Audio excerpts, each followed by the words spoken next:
मोदी जी तो कहते हैं कि हम गरीबों के विकास के बारे में सोच रहे हैं, हम गरीबों के घर जा रहे हैं। फिर मैं एक ही बात कहूंगा, वो अगर गरीबों के विकास की बात करना चाहते हैं तो जिस सड़क से जोड़ते हैं तो गरीब की झोपड़ियों को दिखाने का काम क्यों नहीं करते। मैं फिर कहता हूं, उनका एक ही मंशा है, गरीबी मिटाना नहीं है, गरीबों को मिटाना है। जिस तरह से वो सड़क पे जो गरीब रोते बिलखते रहे, लखनऊ के सड़कों पे आपने देखा नहीं किस तरह से बेघर कर दिया लोगों को, और आपने सरकार की कान बंद रही, उत्तर प्रदेश की तमाम सरकार, तमाम मंत्री, एक प्रतिनिधि मिलने तक नहीं गया। तो आप समझिए किस बात की बात करो, आप गरीबी को मिटाना चाहिए या गरीब को मिटाना चाह रहे हो?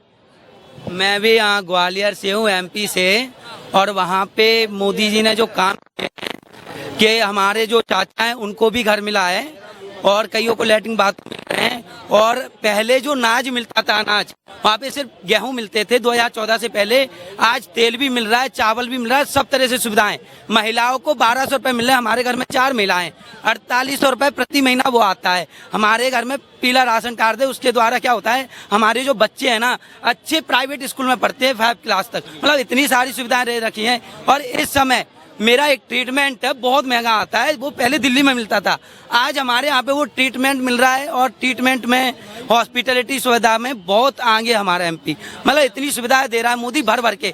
पर इतना ज्यादा पैसा लोगों को नहीं देना चाहिए, क्योंकि लोगों को जितना पैसा मिलेगा लोग उतना ही लालची होते जाते हैं और गले आते हैं।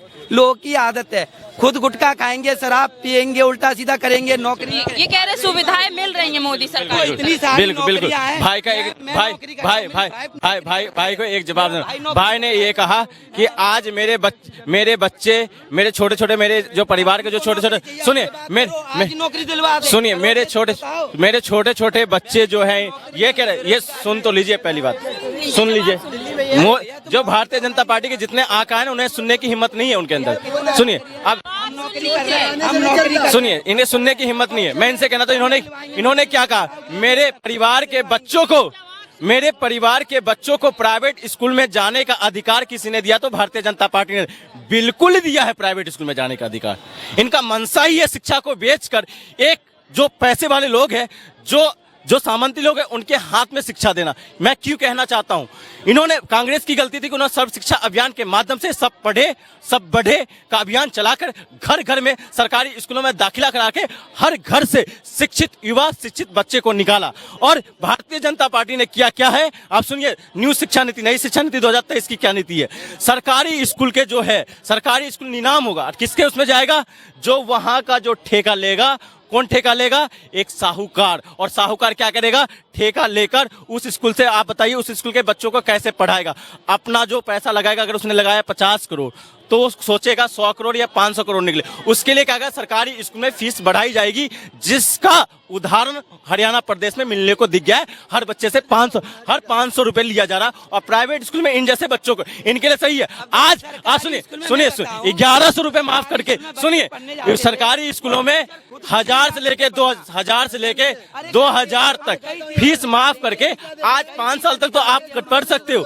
जब सरकारी स्कूल का फीस बढ़ जाएगा और प्राइवेट स्कूल का फीस जाएगा, तो आप अपने बच्चे को कहां भेजोगे? ये इनसे सवाल पूछ लीजिए। गुंडे सभी बलात्कारियों इतने में मदद करें। कल की सूचना देख लो, मोदी जी के खिलाफ 11, सुन तो लो, 1 सेकंड, एक भी दिखा देना। जो प्रधानमंत्री मोदी और केंद्र की सरकार ने उनको इजाजत दिया था, केंद्र के 11 आदमी के लिए, और कल सुप्रीम कोर्ट ने उसे फैसला देके उसको सजा दिखा दिया। क्यों? ये केंद्र का महिलाओं की इज्जत करते हैं और उसको रेप बलात्कारी को वो देते हैं।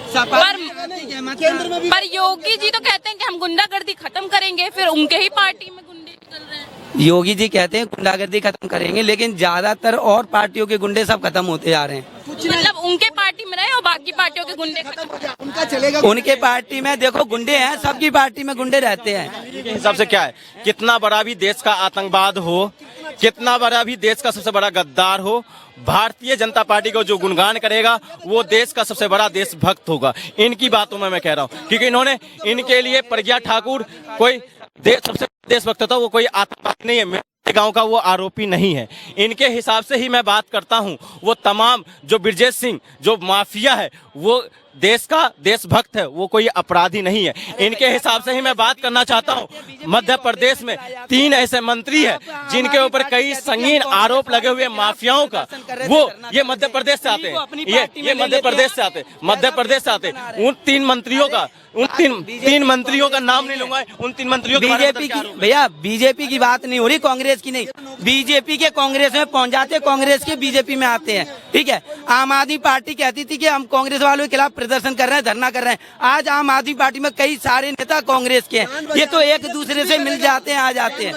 इनका एक और, इन्होंने कहा कि ये तमाम लोग एक दूसरे से, सुनिए, ये लेकिन भारतीय जनता पार्टी की तारीफ करते हैं। ये सुनिए, महबूबा मुफ्ती, जिनको ये हमेशा ये कहा कि ये कोई राजनीतिक पार्टी नहीं है, ये देश का एक आतंकवादी संगठन है, उसके गोद में जाकर उसके साथ सरकार बनाते हैं, तो भारतीय जनता पार्टी की कोई गलती नहीं है।